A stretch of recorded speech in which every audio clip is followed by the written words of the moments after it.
നമ്മൾ ശമ്പളവും മറ്റ് ആനുകൂല്യങ്ങളും എല്ലാം കൊടുത്ത് കൊണ്ട് നടക്കുന്ന നമ്മുടെ സെയിൽസ് സ്റ്റാഫ് ഡെയിലി നമ്മുടെ കോമ്പറ്റീറ്റർക്ക് സെയിൽസ് ഉണ്ടാക്കി കൊടുക്കുകയാണെന്ന് അറിഞ്ഞാൽ നമുക്ക് എന്താ തോന്നുക? കൊല്ലാൻ തോന്നുന്നില്ല ആ സ്റ്റാഫിനെ. കൊല്ലണ്ട, എന്തിനാ കൊന്നിട്ട്? നമ്മളോ തെണ്ടി നിൽക്കുന്നു. ഇനി അവൻ്റെ പ്രാക്ക് കൂടി എന്തിനാ വാങ്ങിച്ച് തലയിൽ വയ്ക്കുന്നത്? ഇത് നിത്യവും സംഭവിക്കുന്ന കാര്യമാണ്. ഇത് എൻ്റെ സ്ഥാപനത്തിൽ സംഭവിച്ചിട്ടുണ്ട്, നിങ്ങളുടെയൊക്കെ സ്ഥാപനത്തിലും ഇത് സംഭവിക്കുന്നുണ്ട്. ഇത് എങ്ങനെയാണ് സംഭവിക്കുന്നതെന്നറിയോ? ഒരു കസ്റ്റമറും പെട്ടെന്ന് അങ്ങോട്ട് ബൈ ചെയ്യാറില്ല.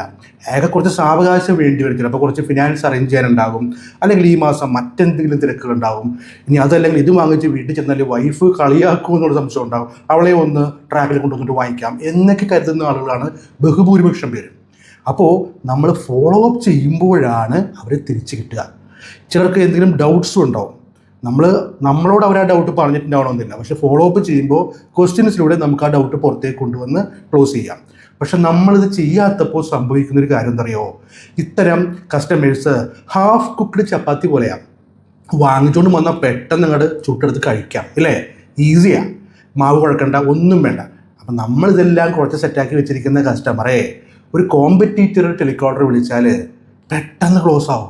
കാരണം നമ്മൾ അത്രയും സെറ്റാക്കി വെച്ചിരിക്കുകയാണേ. അപ്പോൾ ചിലപ്പോൾ കോൾഡ് കോളായിരിക്കും വരുന്നത് ഒരു കോമ്പറ്റീറ്ററുടെ ഭാഗത്ത് നിന്ന്.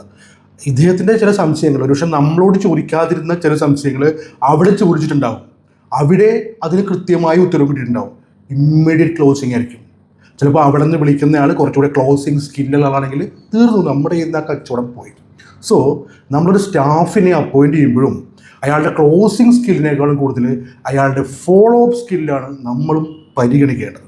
പിന്നെ ഇങ്ങനെ ഫോളോ അപ്പ് ചെയ്യുമ്പോഴും ചില കാര്യങ്ങൾ നമ്മൾ ശ്രദ്ധിക്കണം. അത് ശ്രദ്ധിച്ചില്ലെങ്കിൽ അതും കുഴപ്പമാകും. അത് അടുത്ത വീഡിയോയിൽ പറയാം.